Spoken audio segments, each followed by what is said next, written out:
င်္ဂလာပါရှင်ငါတလောက်တဲ့အယိုးများပြီးဈေးသက်သာတဲ့ငါတလောက်ရောက်ဖကိုတော့လက်ပံပွင့်လေးနဲ့ပေါင်းစားလိုက်ပါတယ်ရှင်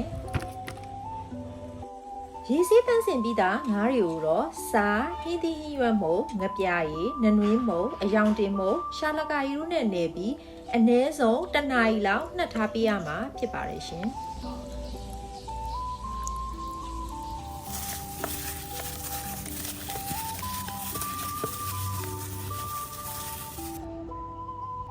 လက်ပံပွင့်တွေကိုလည်းရေစိမ်ပြီးတော့တေချာဆေးပေးရမှာဖြစ်ပါတယ်ရှင်။ပေါင်းမဲ့အိုးရဲ့အောက်ခြေမှာတော့ဇပလင်နဲ့လက်ပံပွင့်တွေခံထားပြီးလိုက်ပါတယ်ရှင်။နှက်ထားတဲ့ငါးတွေကိုတော့အစီအီထည့်ပြီးတဲ့အခါမှာအနှစ်အတွက်ကြက်သွန်နီနဲ့ခရမ်းချင်သီးများများကိုအသုံးပြုထားပါတယ်ရှင်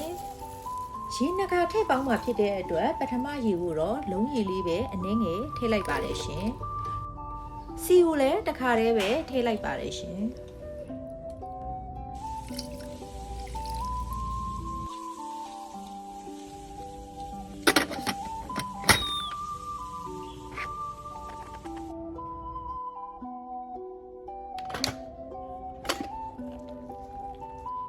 ရေကိုတော့နောက်တစ်ချိန်ထည့်လိုက်ပါတယ်ရှင်။ပေါင်းနဲ့ပေါင်းတာဖြစ်တဲ့အတွက် gas ကုန်ကြဈေးကတော့အရန်သက်သာပါတယ်ရှင်။အတုံးမပြတ်အယိုးနူးတဲ့အထိပေါင်းထားတဲ့လက်ပံပွင့်၅ပေါင်းလေးရပါပြီရှင်။စားကြပါအောင်ရှင်။အားလုံးကိုကျေးဇူးတင်ပါတယ်။